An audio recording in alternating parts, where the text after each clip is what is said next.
Power വിഷനില്ലെങ്കിലും വരണം. അതൊക്കെ നമ്മുടെയൊക്കെ ഒരു കാഴ്ചപ്പാടെന്ന് പറയുന്നത്.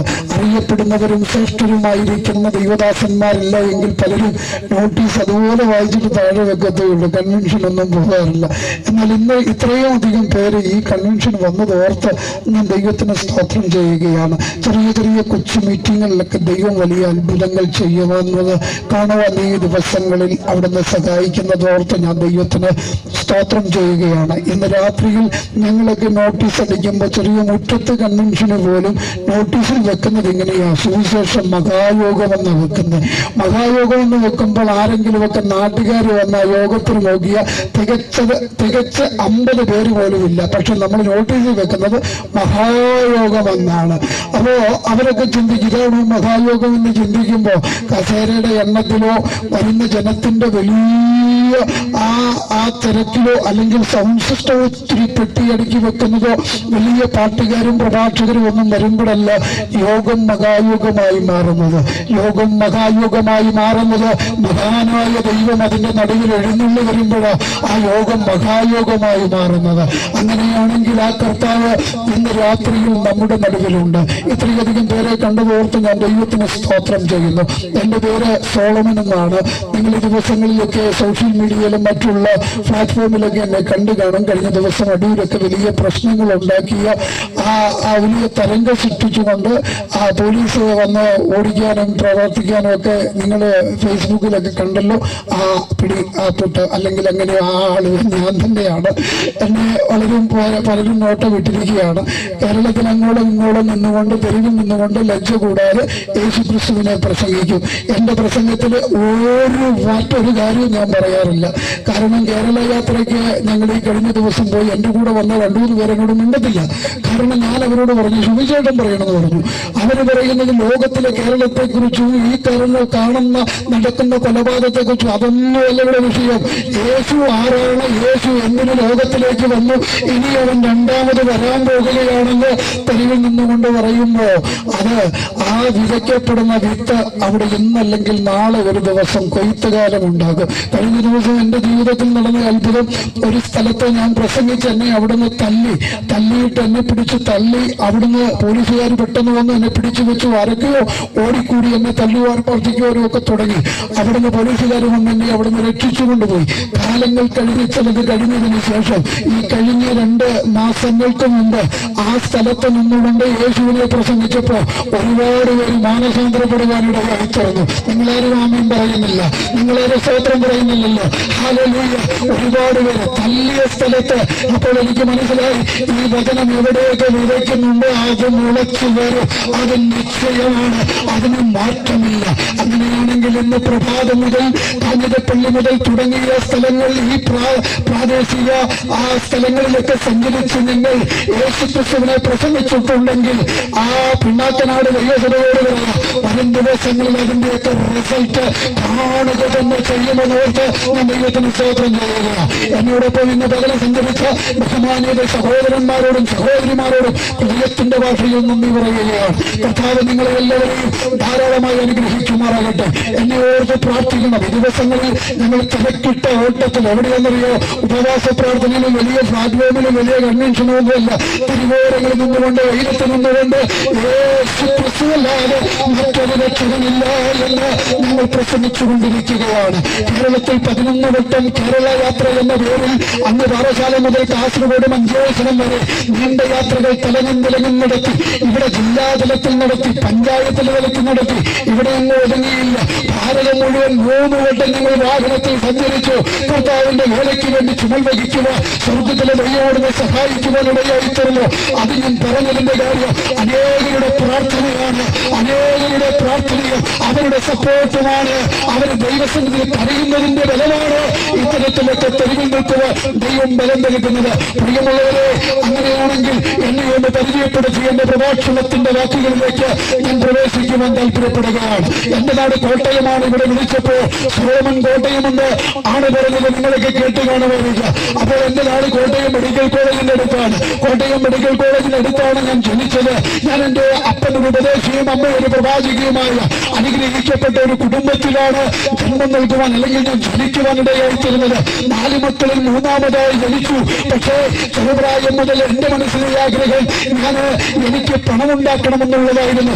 എന്റെ സാക്ഷ്യം ഞാൻ പറയുന്നതിന് മുമ്പ് അടിവരികിട്ട് അതിന്റെ തലക്കെട്ടായി ഇങ്ങനെ പറയാ, പ്രാർത്ഥനകൾ കേൾക്കുന്ന ഒരു ദൈവമുണ്ട്, പ്രാർത്ഥനയ്ക്ക് മറുപടി തരുന്ന ഒരു ദൈവമുണ്ട്.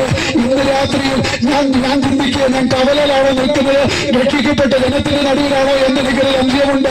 ആരും ഒന്നും മിണ്ടുന്നുപോലില്ല. ഇയാളെന്തെങ്കിലും പറഞ്ഞിട്ട് പോട്ടെ, ഞങ്ങൾക്കൊരു പ്രശ്നമല്ലെന്നുള്ള നിലയിലാണോ? എന്നാലും ഞാനൊരു കാര്യം പറയാം, ആ മെമ്പറൊന്നില്ലെങ്കിൽ സ്വാതന്ത്ര്യം പറഞ്ഞില്ലെങ്കിൽ ഭീഷണിക്കുന്നവന്റെയും മുണ്ട് മടക്കി കൊടുക്കുന്നവന്റെയും കണ്ണുവിട്ട് കാണിക്കുന്നവന്റെയും ചീത്ത പറയുന്നവന്റെയും മുമ്പിൽ നിന്നുകൊണ്ട് യേശുവിനെ പ്രസംഗിക്കാൻ എനിക്ക് ഇന്ന് രാത്രി നിങ്ങളും ഉണ്ടായിരുന്നാലും ഞാൻ പ്രസംഗിച്ചു.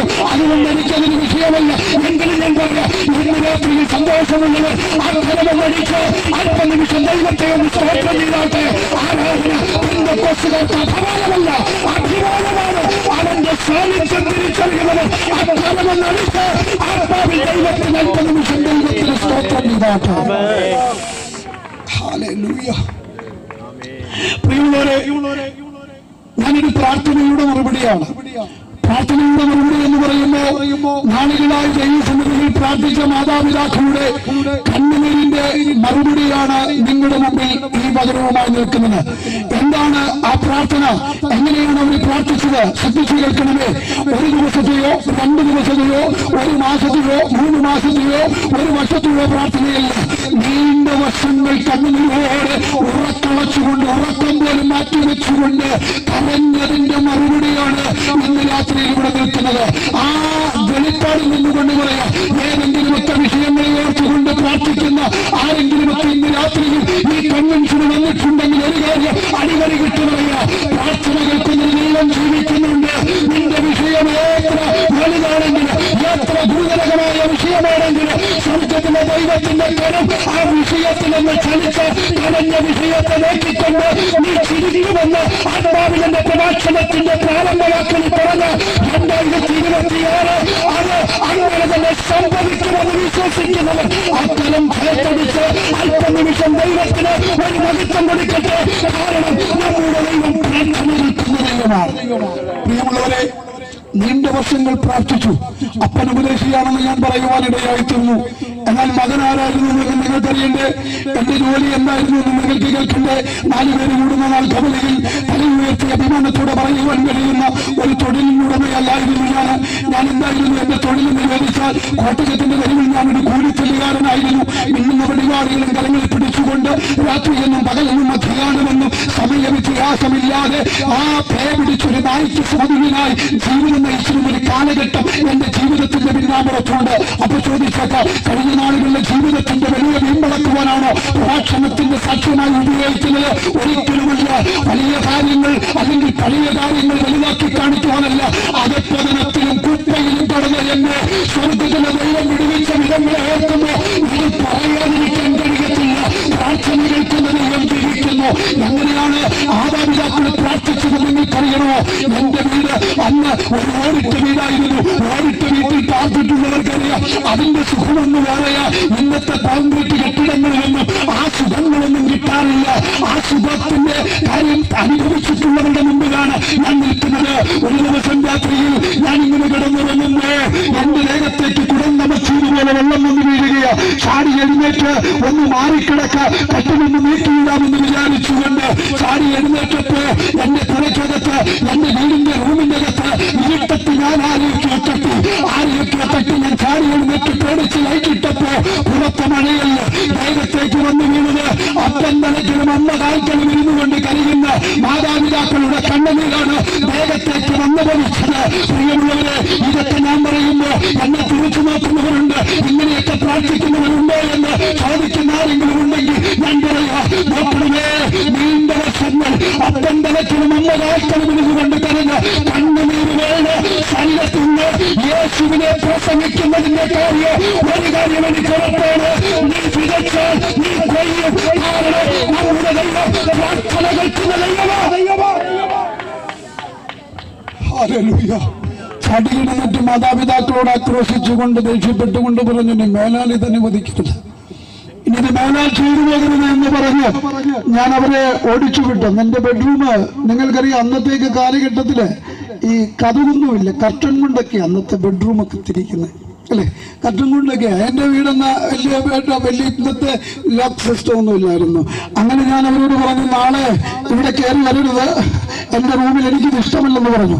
പകല് മുഴുവൻ അവരിരുന്നു കൊണ്ട് പ്രാർത്ഥിക്കും, കർത്താവേ ഇന്ന് രാത്രിയിൽ അവന് സുബോധം ഇല്ലാതെ കടന്നുറങ്ങണമെന്ന് പകലിരുന്നിട്ട് പ്രാർത്ഥിച്ചിട്ട് രാത്രിയിൽ ഉറക്കളച്ചു. ഹലോ, നിങ്ങൾക്ക് എത്ര പേർക്ക് മനസ്സിലാകുന്നുണ്ട്?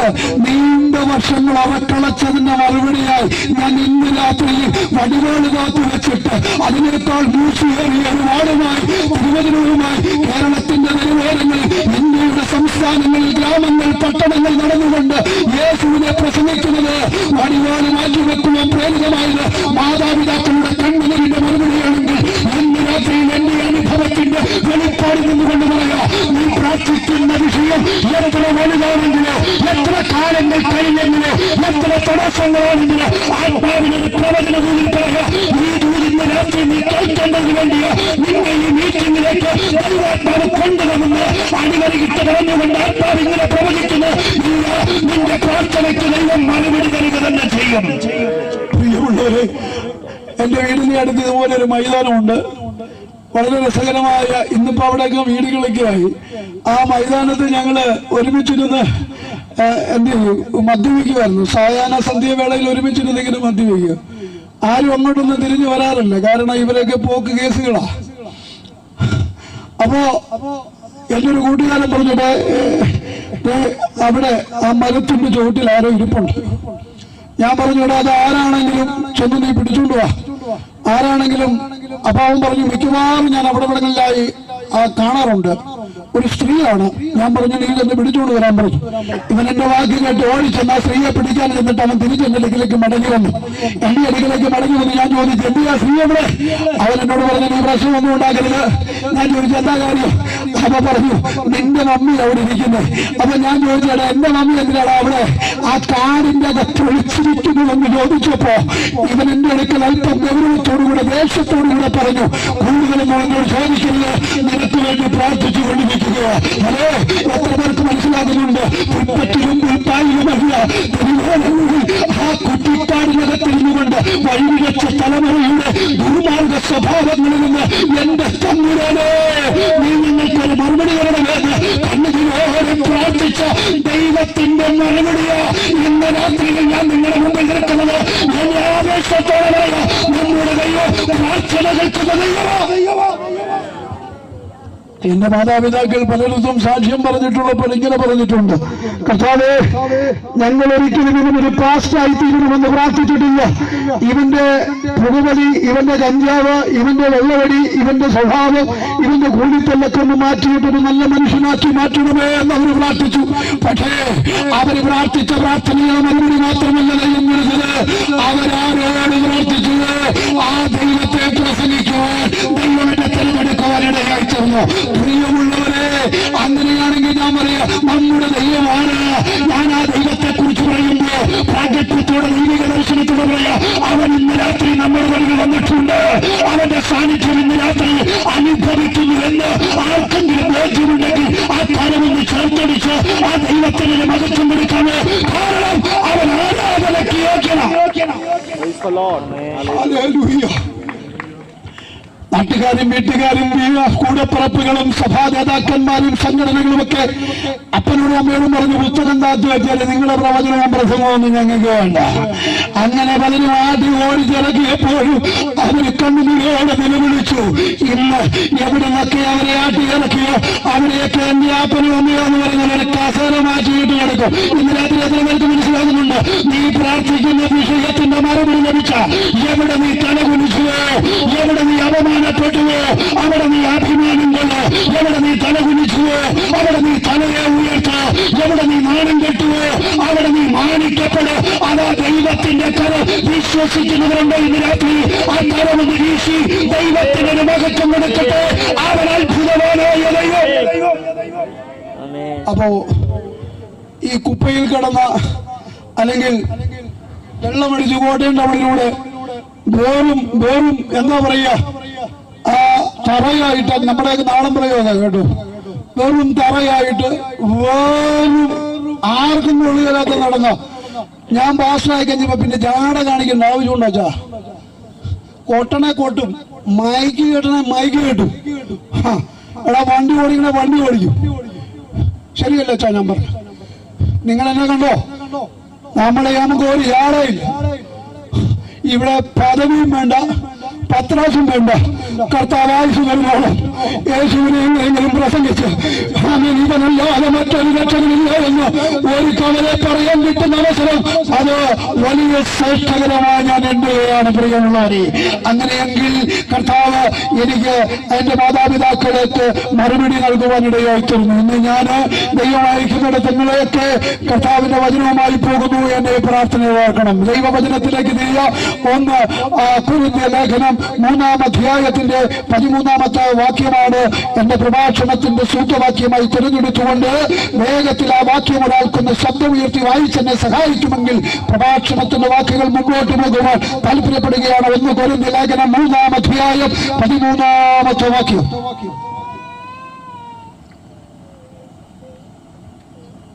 ബൈബിളുള്ളവർ ആരെങ്കിലും ഉണ്ടെങ്കിൽ ഒന്ന് വായിച്ചു തന്നോട്ടെ.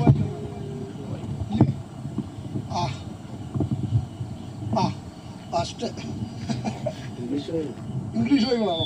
ഇംഗ്ലീഷ് വായിച്ചു.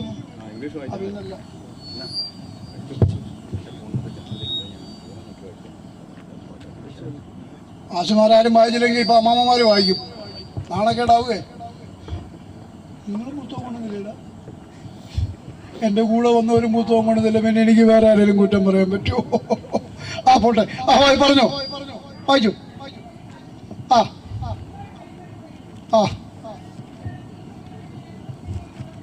സ്തോത്രം. ഈ വാക്യം നമുക്ക് എല്ലാവർക്കും വളരെ സുപരിചിതമായ തിരുവഴുത്തിലേക്ക് നിങ്ങളുടെ ശ്രദ്ധയെ കൊണ്ടുപോകുകയാണ്. നമുക്കറിയാം, ഞാൻ ഇന്ന് രാത്രി പ്രസംഗിക്കുന്ന പ്രഭാഷണ വിഷയം എന്ന് പറയുന്നത് യേശു ക്രിസ്തുവിന്റെ 2ാമത്തെ വരവാണ്. യേശു ക്രിസ്തുവിന്റെ 2ാമത്തെ വരവിനെ കുറിച്ചാണ് ഞാൻ ഇന്ന് രാത്രി പ്രസംഗിക്കുന്നത്. നോക്കിയേ, ആരും ഒരു ഹല്ലേലൂയ പോലും പറഞ്ഞില്ല. കാരണം നമുക്കിതൊന്നും വലിയ യേശു വരുമോന്ന് പോലും നമുക്ക് സംശയമാണ്. പുതിയ തലമുറയ്ക്ക് ഇത് കേൾക്കുന്ന ഒരു ലജ്ജാകരമായ അനുഭവത്തിലേക്ക് വന്നിരിക്കുക.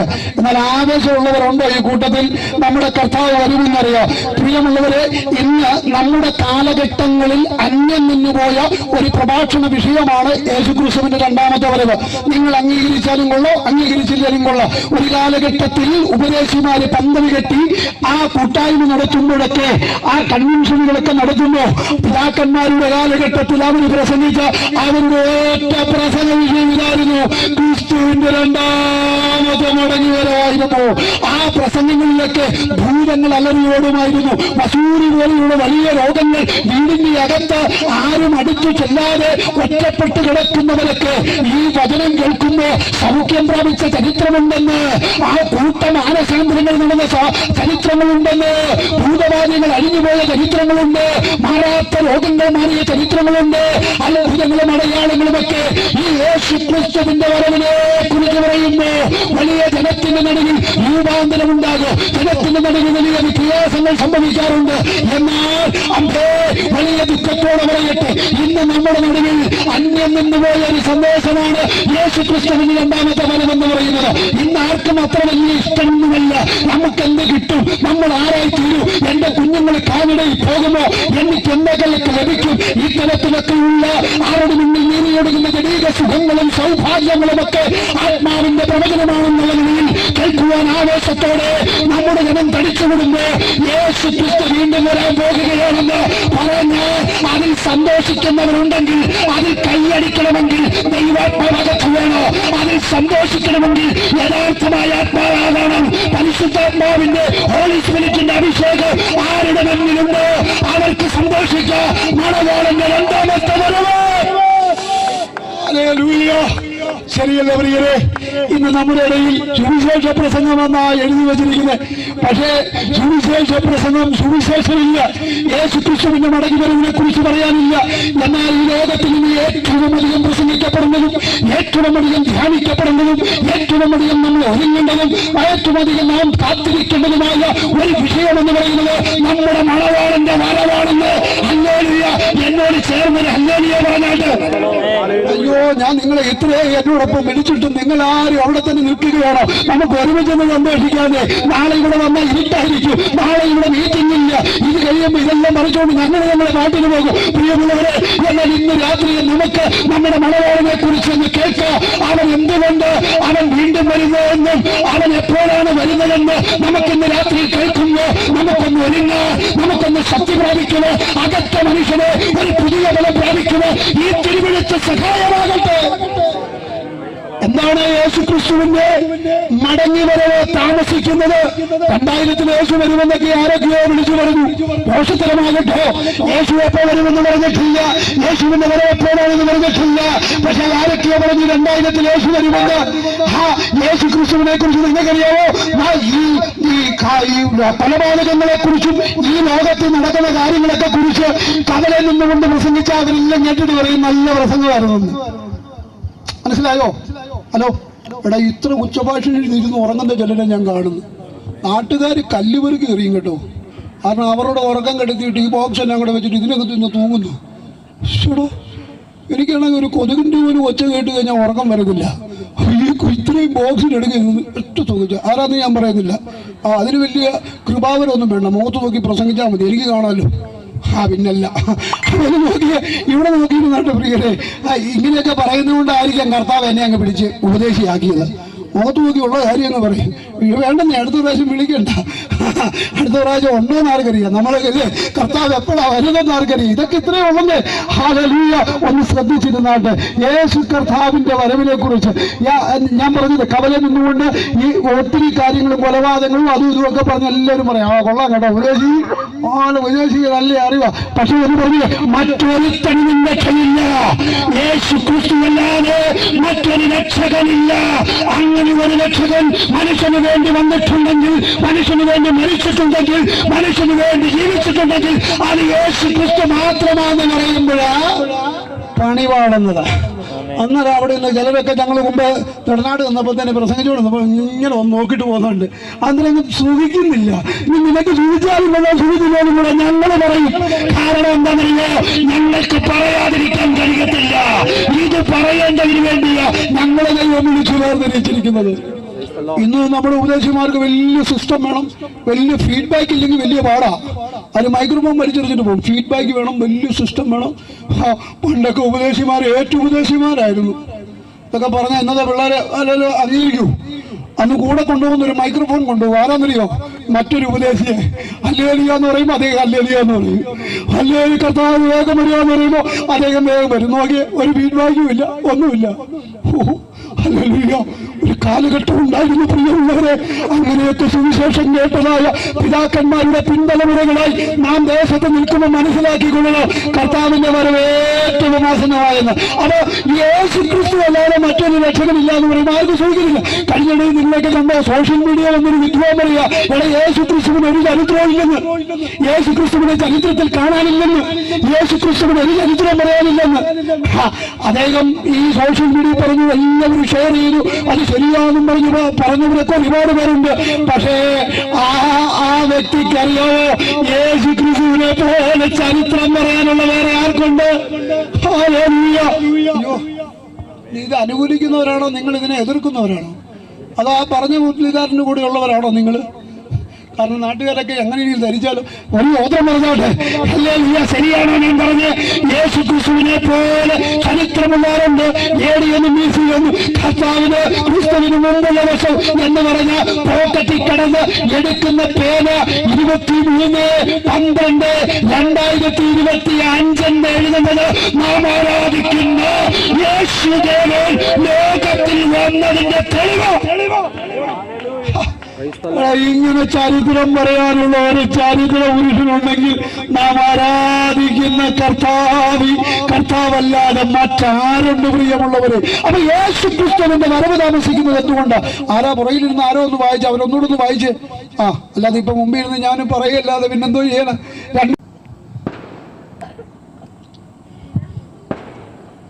ചിലർ താമസമെന്ന് വിചാരിക്കുന്നത് പോലെ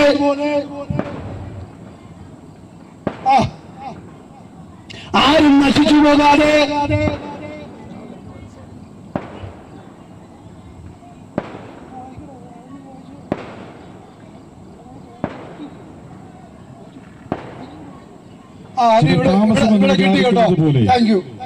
തന്റെ വാഗ്ദത്തം നിവർത്തിപ്പാൻ താമസിക്കുന്നു. ആരും നശിച്ചു പോകാതെ എല്ലാവരും മാനസാന്തരപ്പെടുവാൻ അവൻ ഇച്ഛിച്ച് നിങ്ങളോട് ദീർഘക്ഷമ കാണിക്കും. യേശുക്രിസ്തുവിന്റെ വരവ് താമസിക്കുന്നത് ചിലരും കൂടെ രക്ഷിക്കപ്പെടാൻ വേണ്ടിയുള്ളതാണ്. ചിലരും കൂടെ രക്ഷിക്കപ്പെടുവാൻ കർത്താവ് ഇച്ഛിച്ച് താമസിക്കുന്നത് എന്ന് പറഞ്ഞാൽ ചില വർഷങ്ങൾക്ക് മുമ്പ് കർത്താവ് വന്നിരുന്നെങ്കിൽ ഞാനിത് അനുഭവിക്കുമായിരുന്നു. ഞാനിത് അനുഭവിക്കുന്നില്ല. അപ്പൊ കർത്താവിന്റെ വരവ് അല്പം ദീർഘമായത് എനിക്ക് വേണ്ടിയ. അങ്ങനെയാണെങ്കിൽ ഈ പിന്നാക്കനാട് ചിലര് യേശുവിനെ അറിയാനുണ്ട്.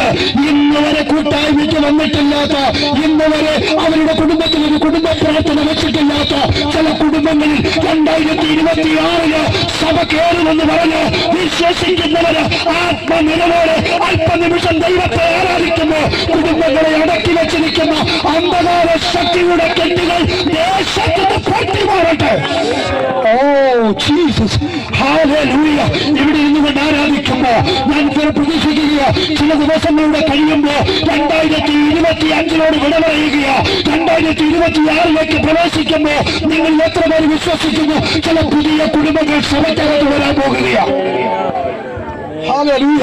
സംഭവിക്കട്ടെ. അപ്പൊ നമ്മുടെ കർത്താവിന്റെ വരവ് നിശ്ചയമാണ്. പക്ഷെ താമസിക്കുന്നത് അവൻ ദീർഘക്ഷമ കാണിക്കുകയാണ്. സ്വതന്ത്രം പറഞ്ഞാണ്ട് ഹല്ലേലൂയ, ഹല്ലേലൂയ, ഹല്ലേലൂയ. അവൻ ദീർഘക്ഷമ കാണിക്കുകയാണ്. യേശു കർത്താവിന്റെ കൂടെ നടന്ന ശിഷ്യന്മാർക്ക് ഒരിക്കലും ഒരു സംശയമുണ്ടായി. മത്തായിയുടെ സുവിശേഷം എടുത്തു വെച്ചു. മത്തായിയുടെ സുവിശേഷം 24-ാം അധ്യായം 37-ാമത്തെ വാക്യം. മത്തായിയുടെ സുവിശേഷം 27-ാം അധ്യായം 24-ാം അധ്യായം 37-ാമത്തെ വാക്യം ഒന്ന് വായിച്ചു തന്നാട്ടെ. 24-37 മത്തായിയുടെ സുവിശേഷം 24-37.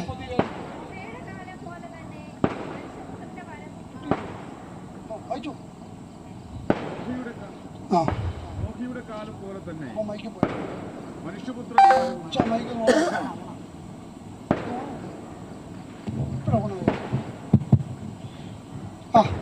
നോഹയുടെ കാലം പോലെ അപ്പൊ യേശു കർത്താവിനോട് ചോദിച്ചു, കർത്താവ് നിന്റെ വരവിന്റെ ലക്ഷണങ്ങൾ എപ്പോഴാ, നീ എപ്പോഴാ വരുന്നെന്ന് ചോദിച്ചപ്പോ കർത്താവ് പറഞ്ഞ മറുപടി ശ്രദ്ധിച്ചു കേട്ടോ.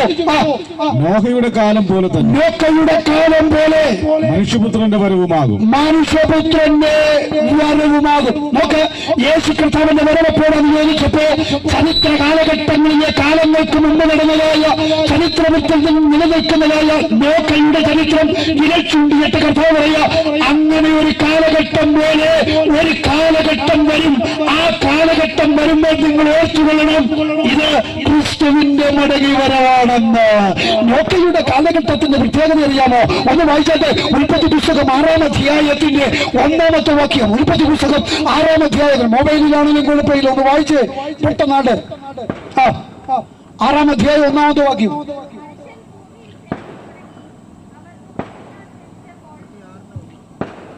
ആ ദൈവദാസിയെ മുമ്പിൽ കൊണ്ടെഴുതി അങ്ങ് എനിക്കും കേൾക്കായിരുന്നു, എനിക്ക് പ്രസംഗിക്കുകയും ചെയ്യായിരുന്നു. മനുഷ്യൻ ഭൂമിയിൽ പെരുകി തുടങ്ങി. അവർക്ക് പുത്രിമാർ ജനിച്ചപ്പോ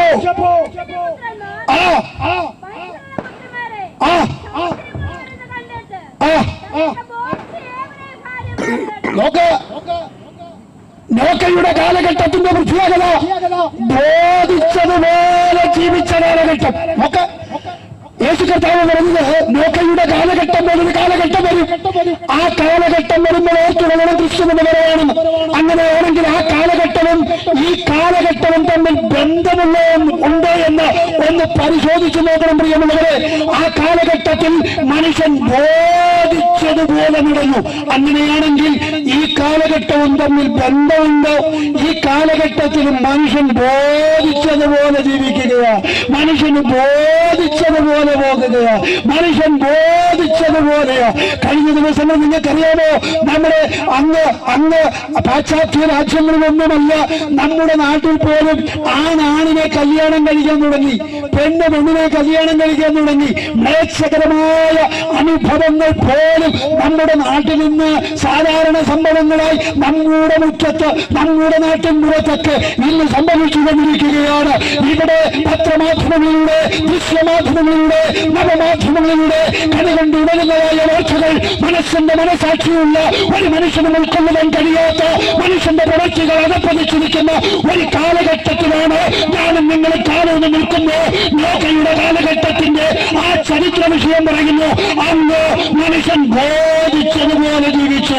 നോക്ക്, ഈ കാലഘട്ടത്തിൽ മനുഷ്യൻ ബോധിച്ചതുപോലെ ജീവിക്കുകയാണ്. രണ്ടാമത്തെ വാക്യം ഒന്ന് വായിച്ച്, രണ്ടാമത്തെ വാക്യം. രണ്ടാമത്തെ വാക്യം. മനുഷ്യരുടെ പുത്രന്മാരെ സൗന്ദര്യമുള്ളവരെന്ന് കണ്ടിട്ട് തങ്ങൾക്ക് ബോധിച്ച ഏവരെയും ഭാര്യമാരായി എടുത്തു. അപ്പോൾ യഹോവ മനുഷ്യനിൽ എന്റെ ആത്മാവ് സദാകാലവും വാസിച്ചുകൊണ്ടിരിക്കുകയില്ല. അവൻ ജഡം തന്നെയല്ലോ, എങ്കിലും അവന്റെ കാലം 120 സംവത്സരമാകുമെന്ന് അരുളി ചെയ്തു. എന്താ ചെയ്ത്? നോക്കയുടെ കാലഘട്ടത്തിൽ സംഭവിച്ച രണ്ടാമത്തെ പ്രതിഭാസം മനുഷ്യന്റെ ആയുസ് വെട്ടിക്കുറിച്ചു. അതുവരെ ഉള്ളതൊക്കെ ആയുസ് കേട്ടാൽ നമ്മൾ ഭയങ്കര കൊതിച്ചു പോകും. 400 അതിന് മുകളിലേക്ക് 900 വർഷങ്ങളൊക്കെ മനുഷ്യർക്ക് ലഭിച്ചതായ ആയുസിന്റെ പരമ്പരകൾ തല ഉയർത്തി നിൽക്കുമ്പോ കർത്താവ് പറഞ്ഞു, ഇനിയില്ല. ഇനി എത്രയായിട്ട് വെട്ടിക്കുറിച്ച് 120 വെട്ടിക്കുറച്ചിരിക്കുന്നു എന്ന് നോക്കയുടെ കാലഘട്ടത്തിൽ പറഞ്ഞു. അങ്ങനെയാണെങ്കിൽ ഇന്നത്തെ കാലഘട്ടത്തിന്റെ പ്രത്യേകത നോക്ക്. മലയാള മനോരമയുടെ 13ാമത്തെ കോളമെടുത്ത് പഠിച്ചു നോക്കണം. 13ാമത്തെ കോളമെടുക്കുമ്പോൾ ചരമകോളമാണ്. ചരമകോളത്തിന്റെ അകത്ത് പഠിച്ചു നോക്കിയാൽ ഇന്ന് 105ഉം 110ഉം 80ഉം 90ഉമുള്ള അപ്പച്ചന്മാരുടെ വോട്ടോ മാത്രമല്ല, ഇന്ന് ഏറ്റവും കൂടുതൽ 60, 40, 30, 50 ഒക്കെ ആയുസ്സിൽ കുറഞ്ഞുകൊണ്ട് മനുഷ്യൻ മരണമടയുന്ന ഒരു കാലഘട്ടത്തിലല്ലേ പ്രിയമുള്ളവരെ ഞാനും നിൽക്കുന്നത്, നിങ്ങൾ നിൽക്കുന്നത്?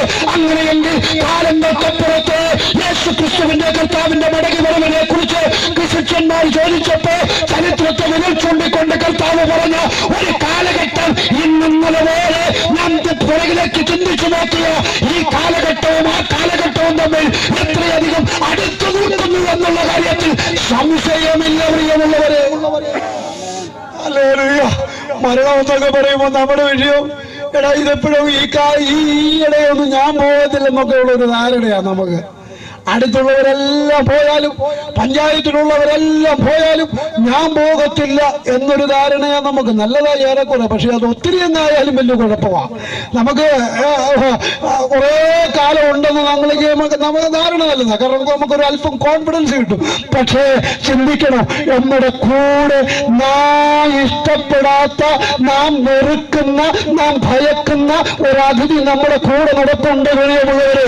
എന്റെ അവസാനത്തെ പ്രസംഗമാണെന്ന് എനിക്ക് അറിയത്തില്ല, നിങ്ങളുടെ അവസാനത്തെ കേൾവിയാണെന്ന് അറിയത്തില്ല.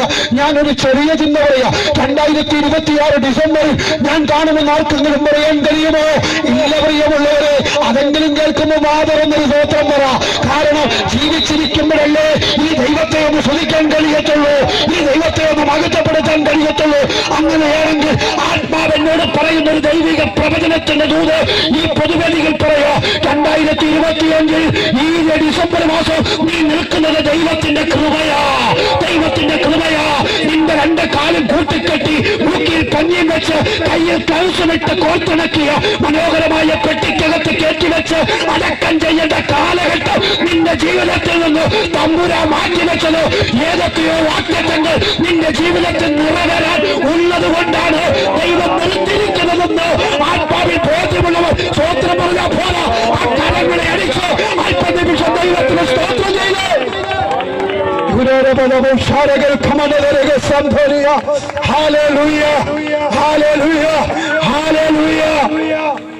ഇല്ലേ? ശരിയല്ലേ പറഞ്ഞ്? പരിശുദ്ധാത്മാവ് ആരോടൊക്കെ കൃത്യമായി സംസാരിക്കുന്നുണ്ട്. കത്തി തൊടേണ്ട അവസ്ഥ പോലും നിന്റെ ശരീരത്തിൽ രോഗബന്ധനങ്ങൾ നാം വിട്ട സ്ഥാനത്ത് ഒരു കത്തി തൊടുവാൻ ഇടയാകാതെ 2025 ഒരു വെന്റിലേറ്ററിൽ കയറാൻ ഇടയാകാതെ 2025 ഒരു ഐസിയിൽ കയറാൻ ഇടയാകാതെ 2025 ഒരു ബൈപാസ് നടത്താൻ ഇടയാകാതെ 2025 ഒരു കിഡ്നി മാറ്റിവെക്കാൻ ഇടയാകാതെ 2025 ഡയാലിസിസ് ചെയ്യാൻ ഇടയാകാതെ 2025 കീമോ എടുക്കാൻ ഇടയാകാതെ നിന്നെ നിർത്തിയ ദൈവത്തെ ഇന്ന് രാത്രി ആരാധിക്കാൻ പറയുമ്പോൾ ആ കയ്യടി ചോറുകയടിച്ച് ആത്മാവിൽ 30 നിമിഷം ദൈവത്തിന് മകത്വം കൊടുത്ത് അവൻ ഇന്ന് രാത്രി ഇവിടെ വന്നിട്ടുണ്ട്. യേശുക്രിസ്തുവിന്റെ അധികാരമുള്ള നാമത്തിൽ എനിക്കറിയാം ഇന്ന് രാത്രി ആരോടൊക്കെ ദൈവം സംസാരിക്കുന്നുണ്ട്. ഓ കൂടപ്പുറപ്പേ, സഹോദര സഹോദരി, നിന്റെ ശരീരത്തിൽ രോഗമില്ലാത്തത് കൊണ്ടല്ല, പലപ്പോഴും നെഞ്ച് നീ പൊത്തിപ്പിടിച്ച സമയങ്ങളുണ്ട്. ചില രോഗവേദനകൾ നീ കടിച്ചമർത്തിയ സമയമുണ്ട്. നിനക്കറിയാം ആശുപത്രി ചെന്നു കഴിഞ്ഞ് ആ രോഗം വലുതാണെന്ന് അഡ്മിറ്റ് ആകുമെന്ന് ഒരുപക്ഷേ അതിന്റെ ചികിത്സ വലുതാകുമെന്ന് നിനക്കറിയാം. പക്ഷേ എന്ന് ആശുപത്രിയുടെ പടികളുമായി ഇടയാകാതെ നിന്നെ ഈ 2026 5ന്റെ അവസാന തീയതികളിൽ നിർത്തിയിരിക്കുന്ന ദൈവത്തിന്റെ വിശ്വസ്തത മനസ്സിലാക്കി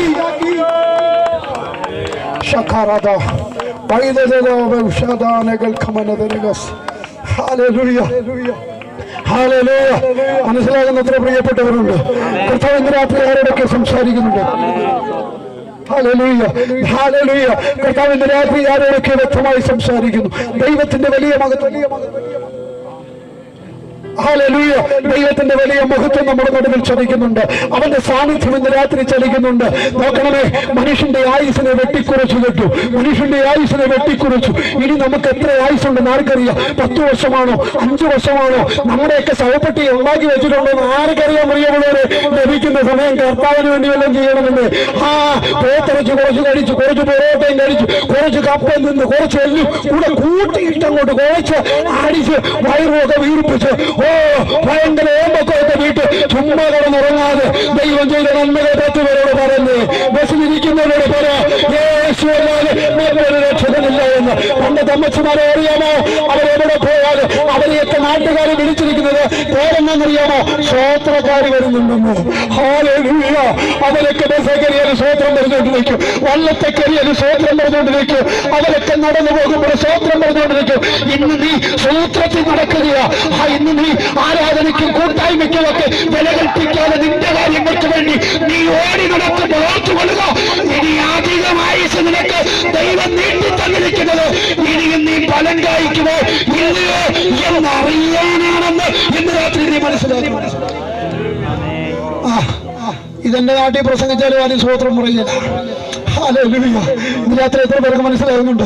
നമ്മുടെ കർത്താവ് നമ്മുടെ നടുവിൽ വന്നിട്ടുണ്ട്. അവന്റെ സാന്നിധ്യം ഇന്ന് രാത്രി നമ്മുടെ നടുവിലുണ്ട്. നാളെ ഞങ്ങൾക്ക് മീറ്റിംഗ് ഉണ്ട്.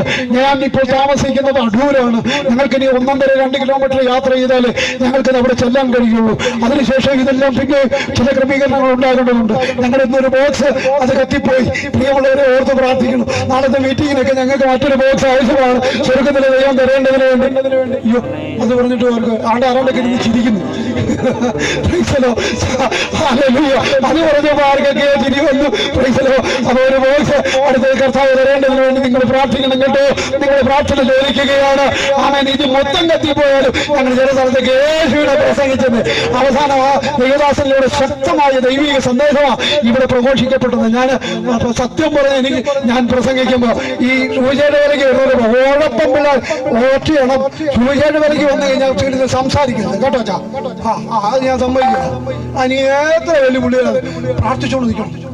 ഹല്ലേലൂയ! നിങ്ങൾക്കറിയാമോ, വീട്ടിൽ കിടന്ന് പറഞ്ഞില്ല ഏശത്തോന്ന് സുവിശേഷം പറഞ്ഞിട്ട് കുഞ്ഞുകളിയല്ല, അവന്റെ അധികാരത്തിൽ നിന്നുകൊണ്ട് നമ്മൾ കർത്താവായ യേശു ക്രിസ്തു അല്ലാതെ രക്ഷകനില്ലെന്ന് പറയുമ്പോൾ നമ്മളെല്ലാം കൂടെ മാറി സംസാരിക്കണം. എന്തൊരു വ്യാപിച്ച ഇടപാടാണ്. പറയുന്നത് പ്രാർത്ഥിക്കണം. സ്വോത്രം ഈ ദിവസം പ്രസംഗിച്ചപ്പോൾ സത്യം പറഞ്ഞ് ഞാനങ്ങ് ഉറങ്ങിപ്പോയി. എനിക്ക് ഭയങ്കര ക്ഷീണമായി പോയി. കഴിഞ്ഞ ദിവസങ്ങളിലൊക്കെ ഉറക്കളപ്പാട്. ഇന്നലെ രാത്രി ഉറങ്ങില്ല. ഞാൻ അറിയാതെ പക്ഷെ കേട്ടോണ്ട് സ്വോത്രം പറഞ്ഞുകൊണ്ട് അവിടെ ഇരിക്കുക. കർത്താവ് എവിടെ പോയി നിൽക്കാൻ പറ്റുന്നില്ലല്ലോ എന്ന് ഓർത്ത് ഞാൻ എങ്ങനെ ഒന്നും മയങ്ങിപ്പോയി, കണ്ണടച്ചു പോയി. സ്തോത്രം. എനിക്ക് ഭയങ്കര സങ്കടമായി. ആര് പ്രസംഗിച്ചാലും ആമേൻ, ഞാൻ അവിടെ പുറകെ പോയിരുന്നത് അവർക്ക് ബലം പകർന്നുകൊണ്ടിരിക്കും, സ്തോത്രം പറഞ്ഞുകൊണ്ടിരിക്കും. പ്രിയമുള്ളവർ, ഇത് വലിയ ഡ്യൂട്ടിയാണ്. ഒരുപക്ഷെ ആ പുള്ളിയല്ല പ്രസംഗിക്കുന്ന ഓർക്കരുത്, നമ്മൾ ചെന്ന് നിൽക്കുമ്പോൾ നമ്മളും കൂടെയാ അതിന് സാക്ഷ്യം വഹിക്കുന്നത്. പ്രതിഫലമുണ്ട് കേട്ടോ. എന്നോടൊപ്പം പകലെ നടന്നവർക്ക് എല്ലാവർക്കും ദൈവം പ്രതിഫലം തരട്ടെ. കർത്താവ് നിങ്ങളെ അനുഗ്രഹിക്കട്ടെ. പ്രിയമുള്ളവരെ, ഞാനിത് പറഞ്ഞതിന്റെ കാര്യം, പണ്ടൊക്കെ ആൾക്കാരെ വിളിക്കുക സ്വോത്രക്കാരെ, ആണ് സ്വോത്രം വരുന്നെന്ന്, സ്വോത്രം വരുന്നെന്ന്. ഇപ്പൊ ആരും സ്വോത്രക്കാരെ കളിയാക്കാറില്ല. എന്നാ അറിയാം? അവർക്കറിയാം ഇവരെ കളിയാക്കിയ പറ്റിയല്ല. ഇവര് സ്വോത്രം പറയുന്നത് വേറെ ആരോടുമല്ല, ഇവരുടെ ഒരു ദൈവമുണ്ട് എന്നും ഇവരുടെ ദൈവം ആമൻ അത്ഭുതങ്ങളെ പ്രവർത്തിക്കുന്ന ദൈവമാണെന്നും ഇവരുടെ ദൈവം ആമൻ നമ്മളോട് ചോദ്യം ചെയ്യുമെന്നുമൊക്കെ പലർക്കും മനസ്സിലായതുകൊണ്ട് എന്തിനാ പലരും ഇപ്പൊ മിണ്ടാതിരിക്കുന്നത്? പലരും മിണ്ടാതിരിക്കുന്നതിന്റെ കാര്യം അത് തന്നെയാ. നമ്മുടെ ദൈവം ജീവനുണ്ട് ദൈവമാണെന്ന് ദേശത്ത് ഇന്ന് പലർക്കും മനസ്സിലായിട്ടുണ്ട്. അതുകൊണ്ട് എന്താണെന്നറിയാവോ, കൂട്ടായ്മയ്ക്കും ആരാധനയ്ക്കും ഒക്കെ ഈ 2026 സഹായവും മുടക്കിയവരുണ്ടോ? കൈവക്കണ്ട, ലാസ്റ്റ് പ്രാർത്ഥിക്കാം. സ്തോത്രം, ഹല്ലേലൂയ. അപ്പൊ ഈ 2025 സഭായം മുടങ്ങി തീരുമാനം എടുത്തോളൂ. 2026 ദൈവം ഒരു ആലയത്തിന്റെ എല്ലാ കൂട്ടായ്മകളും മുടക്കാതെ അതിന്റെ ക്രമീകരണത്തോടുകൂടെ പക്വതയോടുകൂടെ ഞാൻ എന്റെ ജീവിതത്തെ ക്രമീകരിക്കുമെന്ന് എന്റെ ഒരു കൂട്ടുകാരൻ എന്നെ രസകരമായി എന്നെ വിളിച്ചിട്ട് പറഞ്ഞു. ഭയങ്കര ഒരു കോമഡി ഉണ്ടായിരുന്നു. അപ്പൊ ഞാൻ ചോദിച്ചു, എന്താ നടന്നത് ദിവസം എന്ന് ചോദിച്ചാൽ പറഞ്ഞു, ഞങ്ങളുടെ സഭയിലെ സെക്രട്ടറി, ഇവിടുത്തെ അല്ല കേട്ടോ, പാസ്റ്ററുടെ, അപ്പൊ ഞങ്ങളുടെ സഭയിലെ സെക്രട്ടറി ഞായറാഴ്ച സഭായത്തിന് വന്നില്ല. അപ്പൊ ഞാൻ ചോദിച്ചു, അച്ഛാ ഞായറാഴ്ച കണ്ടില്ലല്ലോ? അതെ, ഞാൻ MLA കാണാൻ പോയെന്ന് പറഞ്ഞു. MLA, പിന്നെ അത് പോകണല്ലോ.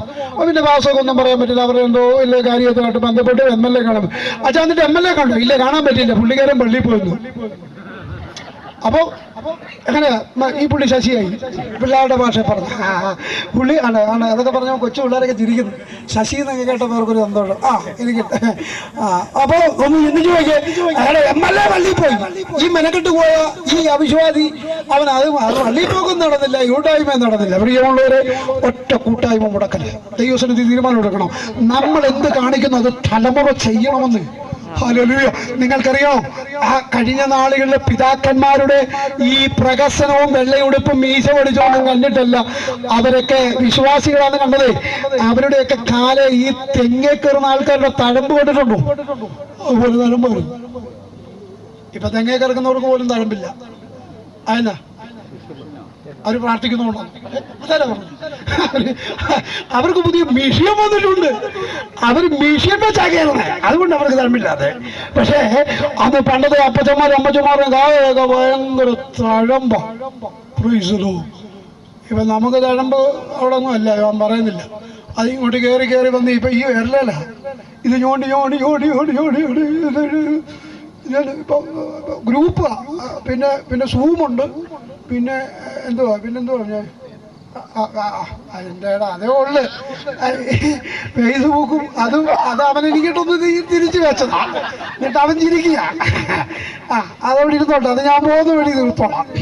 അപ്പൊ നിങ്ങളോടുള്ള കാര്യം പറയാം. അപ്പൊ ഇതിനകത്തുള്ള കാര്യ സ്തോത്രം. അപ്പോ എല്ലാം നല്ലതാ, എല്ലാം ഇരുന്നോട്ടെ, എല്ലാം ആവശ്യം. ഇതൊക്കെ നമ്മുടെ കയ്യിലൊക്കെ വന്നല്ലോ അല്ല ഭാഷ. ഒരു കാലത്തൊക്കെ ഒന്ന് ഓർത്ത് നോക്കിയേ, ഒരു ഫോൺ കോൾ വന്ന, ഞാൻ പണ്ട് ഇവിടുന്ന് ഒളിവിലൊക്കെ പോയ സമയത്ത് ബോംബെയിൽ നിന്ന് വിളിച്ചു പറഞ്ഞു ഞാൻ നാട്ടിലോട്ട് വരികയാണ്. നാട്ടിൽ വന്നു കഴിഞ്ഞ് ഒരാഴ്ച കഴിഞ്ഞപ്പോൾ എൻ്റെ അമ്മയോട് പറഞ്ഞ് ഇന്നോലെ വിളിച്ചിട്ടുണ്ടായിരുന്നു. നിങ്ങൾക്കൊന്നും പിടികിട്ടിയില്ല, മനസ്സിലായോ? അന്നൊക്കെ ഫോണൊക്കെ ഒരു ഏറിയ ഒരു വീട്ടിലുള്ളെന്ന് അവരൊക്കെ പറഞ്ഞില്ല അത്രേ ഉള്ളൂ. പക്ഷേ ആ സാധനത്തൊക്കെ നമ്മളൊക്കെ ഇന്നത് ഉപയോഗിക്കുമ്പോഴേ ഞാൻ പറയുക, 40 വയസ്സ് മേലുള്ളവർക്കൊക്കെ ഒരു വലിയ ഭാഗ്യം കിട്ടി. ഇതൊന്നും ഇല്ലാത്ത കാലഘട്ടത്തിലും ഇതൊക്കെ ഉള്ള കാലഘട്ടത്തിലും ജീവിക്കാൻ ദൈവം നമുക്ക് കൃപ നൽകിയില്ലേ. കറണ്ടുള്ള വീട്ടിൽ താമസിച്ചു, കറണ്ട് ഇല്ലാത്ത വീട്ടിൽ താമസിച്ചു. ചാഴകം മെഴുകിയ തറയിൽ നമ്മളൊക്കെ കടന്നുറങ്ങി തണുപ്പൈക്കകത്ത് ചുരുണ്ടുകൂടി തണുപ്പ് പറ്റാതിരിപ്പാൻ ചുരുണ്ട് അതിൻ്റെ അകത്ത് ഉറച്ചു കിടന്നൊരു കാലം നോക്കിയേ. നല്ല കമ്പിളിയും പുതപ്പും ഇപ്പോഴത്തെ സംവിധാനങ്ങളൊന്നും ഇല്ലാതിരുന്ന കാലഘട്ടത്തിൽ ജീവിച്ചപ്പോഴും ഇത്രയും ഇത്രയും സൗഭാഗ്യകരമായ അനുഭവങ്ങളൊക്കെ കാണുക ദൈവം നമുക്ക് ഭാഗ്യമൊരുക്കില്ലേ? ആ ദൈവത്തിന് നമ്മൾ സ്വതന്ത്രം പറഞ്ഞാട്ടെ. അപ്പൊ ഞാൻ പറഞ്ഞ വിഷയത്തിലേക്ക് വരാം. മരണം എപ്പോഴാണ് നമ്മൾ എപ്പോഴാ കൊണ്ടുവന്നെന്ന് അറിയത്തില്ല. യേശു കർത്താവേ, ഞാൻ വേഗത്തിൽ എന്റെ പ്രഭാഷണത്തിന്റെ അവസാന ഭാഗത്തേക്ക് വരിക. ഞാൻ എടുത്ത പ്രഭാഷണത്തോട് എനിക്ക് കൂറ് പുലർത്താൻ പറ്റത്തില്ല, കാരണം സമയമില്ല. സമയത്തിന്റെ പരിമിതിക്കകത്ത് തന്നെ നിർത്തണമെന്നുള്ളതുകൊണ്ട് വേഗത്തിൽ നിർത്തുവാൻ താല്പര്യപ്പെടുക. ശ്രദ്ധിച്ചു കേട്ടോ, യേശു കർത്താവ് ഒരിക്കൽ നയീൻ പട്ടണത്തിലേക്ക് ചെല്ലുമ്പോ നയീൻ പട്ടണത്തിൽ നിന്ന് വിധവ ആ മകനെ മരിച്ചു പോയി അടക്കം ചെയ്യുവാനായി പട്ടണത്തിന് പുറത്തേക്ക് വരിക. നമുക്കറിയാവുന്ന ഭാഗമാണ്. ഞാൻ പ്രാർത്ഥിക്കാൻ പോകും. നിങ്ങളെല്ലാം തയ്യാറാണല്ലോ അല്ലെ? നമ്മൾ ഒരുമിച്ചൊന്ന് പ്രാർത്ഥിക്കാൻ പോവുക. ഹല്ലേലൂയ, സ്തോത്രം, ഹല്ലേലൂയ. കർത്താവ് നമ്മുടെ നടുവിൽ ഇന്ന് രാത്രിയിലുണ്ട്. ആമേൻ. ദൈവ സാന്നിധ്യം നമ്മുടെ നടുവിൽ അത്ഭുതങ്ങൾ ചെയ്യട്ടെ. അപ്പോ യേശു കർത്താവും ശിഷ്യന്മാരും കൂടെ ആ പട്ടണത്തിലേക്ക് കയറിച്ചിട്ട് വലിയ പുരുഷാരം ഉണ്ടായിരുന്നാണ് വചനം പറയുന്നത്. അപ്പൊ ഇങ്ങനെ ആ സഹോദരിയുടെ മോനെ അടക്കം ചെയ്യുവാൻ വേണ്ടി വരുമ്പോ കർത്താവ് അവളെ കണ്ടിട്ട് പറഞ്ഞു, കരയണ്ട. ഒരു സ്തോത്രം പറഞ്ഞാട്ട്. ഞാനെപ്പോഴും പറയാറുണ്ട്, നമ്മുടെ ദൈവം കരയിപ്പിക്കുന്ന ദൈവമല്ല, നമ്മുടെ ദൈവം കണ്ണുനീര് തുടയ്ക്കുന്ന ദൈവമാണ്. ഏതെങ്കിലും വിഷയങ്ങളിൽ കരയുന്ന ആരെങ്കിലും ഇന്ന് രാത്രി ഇവിടെ വന്നിട്ടുണ്ട്? കുടുംബജീവിതത്തിന്റെ തകർച്ച ഓർത്തുകൊണ്ട്, ഏതെങ്കിലുമൊക്കെ വിഷയങ്ങൾ ഓർത്തുകൊണ്ട് കരയുന്നവരുണ്ടെങ്കിൽ ഇന്ന് രാത്രി പറയാം, എന്റെ കർത്താവ് നിന്റെ കണ്ണുനീരുകളെ തുടയ്ക്കുവാൻ മതിയായ ദൈവമാണ്. ഈ സഹോദരിയുടെ അടുക്ക ചെന്നിട്ട് കർത്താവ് പറഞ്ഞു, കരയുണ്ടെന്ന് പറഞ്ഞു. കരയേണ്ടെന്ന് പറഞ്ഞിട്ടും കർത്താവ് എന്താ ചെയ്തെന്നറിയാമോ? അവൾ കരഞ്ഞ വിഷയത്തിലേക്ക് കർത്താവ് ഓടി അടുത്ത് ചെന്നു. മഞ്ചത്തെ തൊട്ടെന്ന വചനം പറയുന്നത്. ഹല്ലേലൂയ. മഞ്ചത്തെ തൊട്ടു. അപ്പോൾ എന്താ സംഭവിച്ചത്?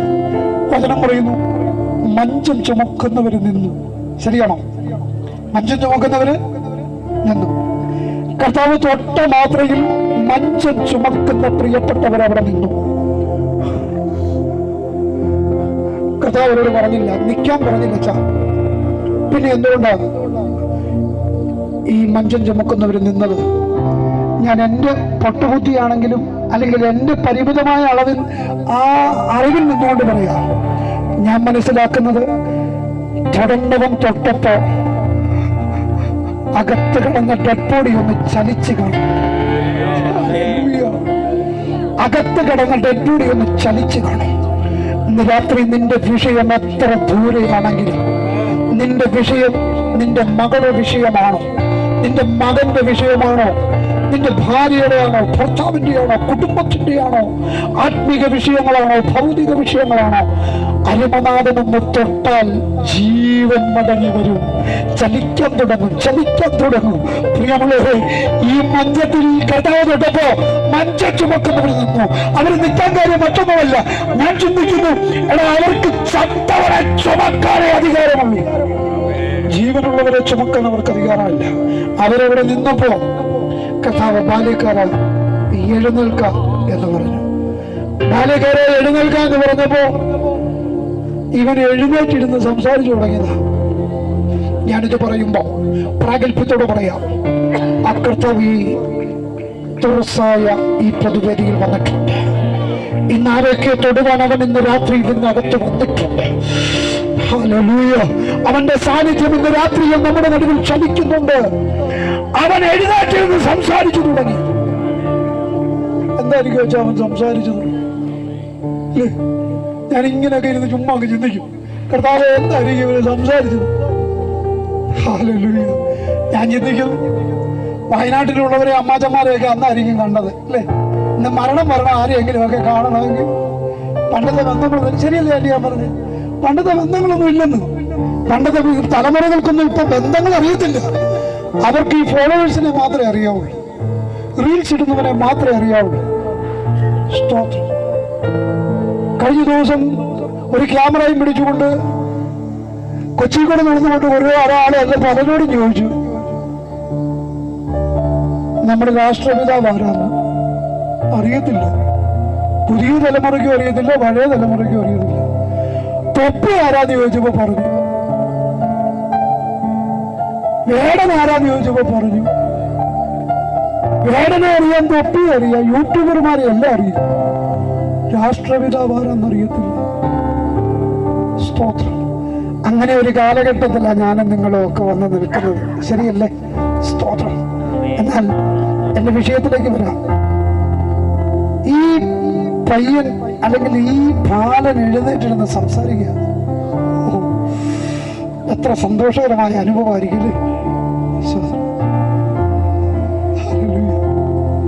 ചില മരണവീടുകളിലൊക്കെ ചെല്ലണം കേട്ടോ. നമ്മളെ ഏറ്റവും കൂടുതൽ നിത്യതയുണ്ടെന്നും പ്രത്യാശയുണ്ടെന്നും ഒക്കെ പറഞ്ഞു. നമ്മുടെ വീട്ടിലൊരു മരണം നടക്കാമെങ്കിൽ പിന്നെ എന്തോ ഒരു നിലവിളി എന്നറിയുന്നു. കഴിഞ്ഞ ദിവസം ഒരു ബോഡി എടുക്കാൻ നേരത്തെ അമ്മ പറഞ്ഞു എന്നെ കൂടെ കൊണ്ടുപോകാൻ പറഞ്ഞു. പിടിച്ചു മാറ്റിയപ്പോ പറഞ്ഞു ഇല്ല, തരത്തിന് പൊട്ട് പറഞ്ഞു. ഞാൻ എന്റെ മനസ്സിൽ ചിന്തിച്ച ബൈപാസന്മാരെല്ലാം അവിടെ വെച്ചിട്ടേക്ക് പോകണമായിരുന്നു. നിങ്ങളാരും ചിരിക്കത്തില്ല, നാളെ എന്റെ വീട്ടിലെങ്ങാനും ആണോ എന്നുള്ളൊരു പേടിയുണ്ട്.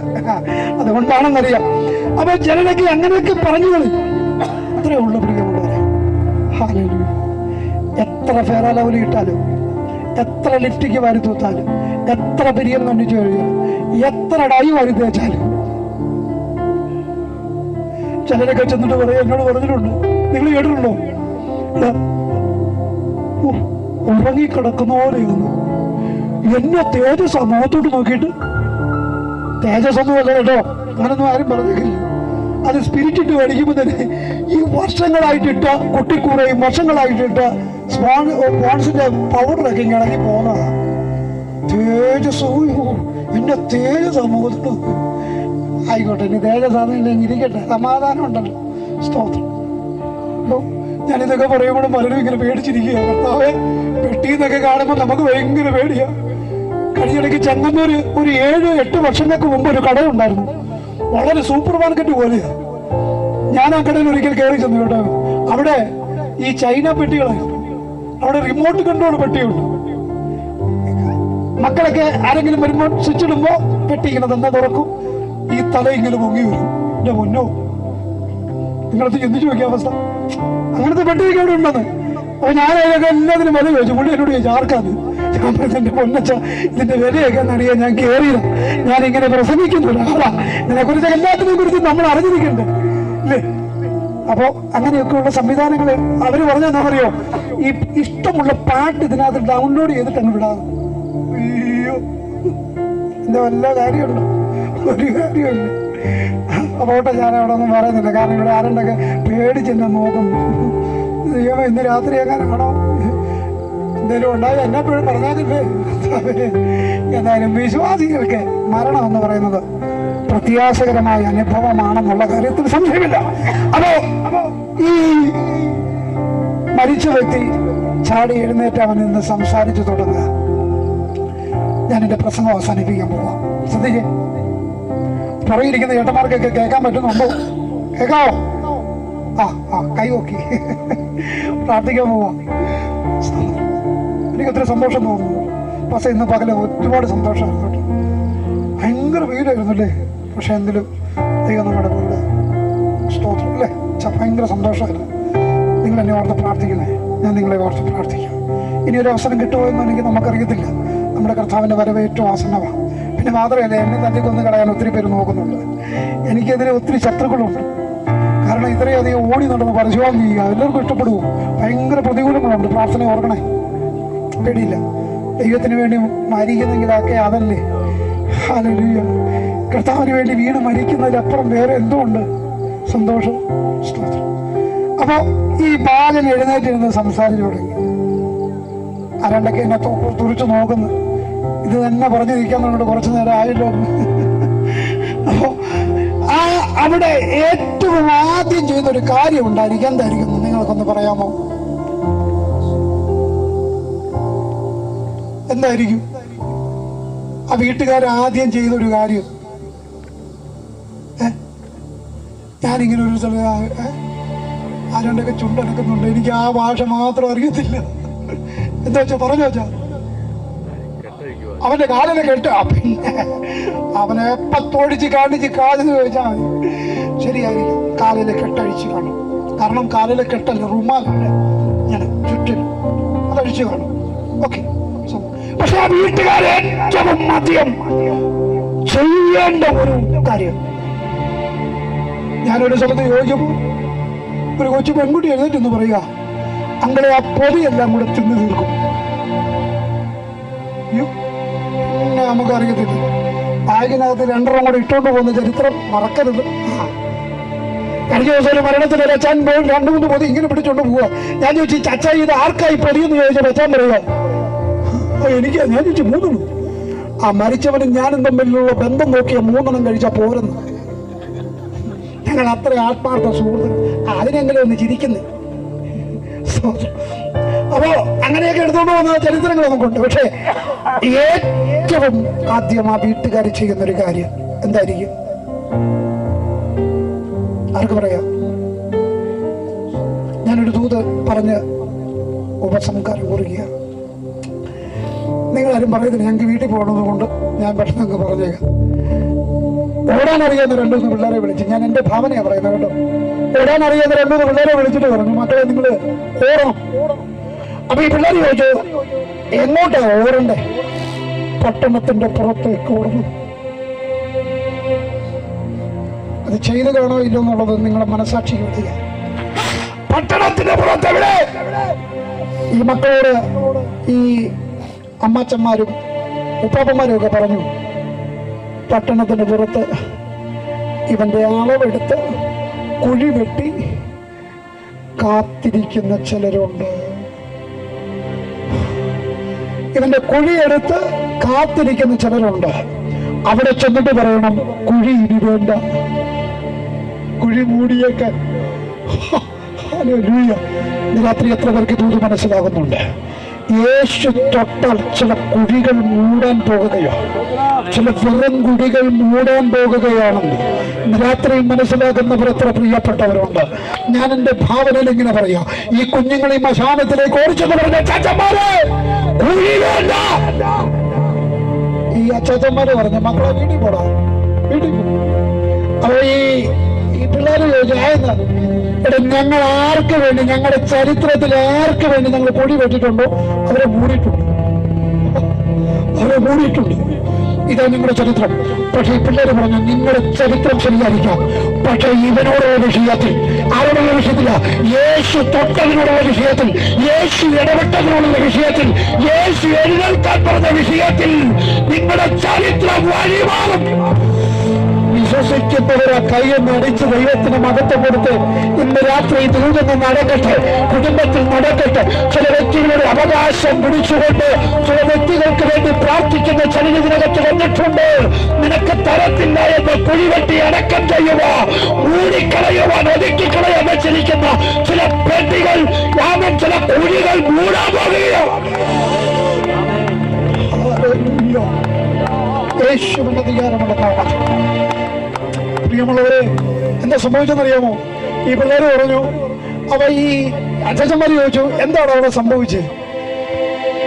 അവൻ എഴുന്നേറ്റിരുന്ന് സംസാരിക്കുന്നത് കണ്ടിട്ടാണ് ഞങ്ങൾ വന്നേ. അവ ചോദിച്ചു, എന്താ അവിടെ സംഭവിച്ചത്? യേശു എന്ന് പറയുന്നവരും നമ്മുടെ അവിടെ വന്നു. നമ്മുടെ തൊട്ടടുത്തിൽ അവൻ ആദ്യമായിട്ട് വരിക. അവൻ വന്നു, അവൻ മഞ്ചത്തെ തൊട്ട മാത്രയിൽ അവന് ജീവൻ വന്നു. അവൻ എഴുന്നേറ്റിരുന്ന് സംസാരിക്കുന്നത് കണ്ടു വന്നതാണ്. കുഴിമൂട, കുഴിയിനി വേണ്ട, കുഴിയിനി വേണ്ട, കുഴിയിനി വേണ്ട. നിന്നെ ഒതുക്കിക്കളയാൻ നോക്കുന്ന പൈശാചിക കെട്ടുകൾ ഇന്ന് രാത്രി ശുശ്രൂഷയ്ക്ക് നേരെ, അഭിഷേകത്തിന് നേരെ, നന്മകൾക്ക് നേരെ, വാഗ്ദത്തങ്ങൾക്ക് നേരെ ഒരു ബൗണ്ടറി വരച്ചിരിക്കുകയാ. ഇതിന്റെ അപ്പുറത്ത് നിന്റെ കുടുംബം കയറരുത്, നിന്റെ ശുശ്രൂഷ കയറരുത്, നിന്റെ നന്മ കയറരുത്, നിന്റെ വാഗ്ദത്തങ്ങൾ കയറരുത്. ഒരു രാജ്യത്തിലേക്ക് അല്ല, ഒരു പടിയിലേക്ക് അല്ല, ഒരു തലത്തിലേക്ക് നീ കയറരുതെന്ന് വാദിച്ച് നിന്നെ മൂടിക്കളയാൻ, ഒതുക്കിക്കളയാൻ വെച്ചിരിക്കുന്ന ചില കുടികൾ യേശു ഇന്ന് രാത്രി തോട്ട ചിലത് മൂടാൻ പോകുകയോ. വിശ്വസിക്കുന്നവൻ വായി തുറന്ന് ആത്മനിറവോടെ ഇന്ന് രാത്രി എനിക്കുള്ള ഭൂതമാണ്, അത് ഞാൻ വിശ്വസിക്കുന്നു എന്ന് പറയുന്നവർ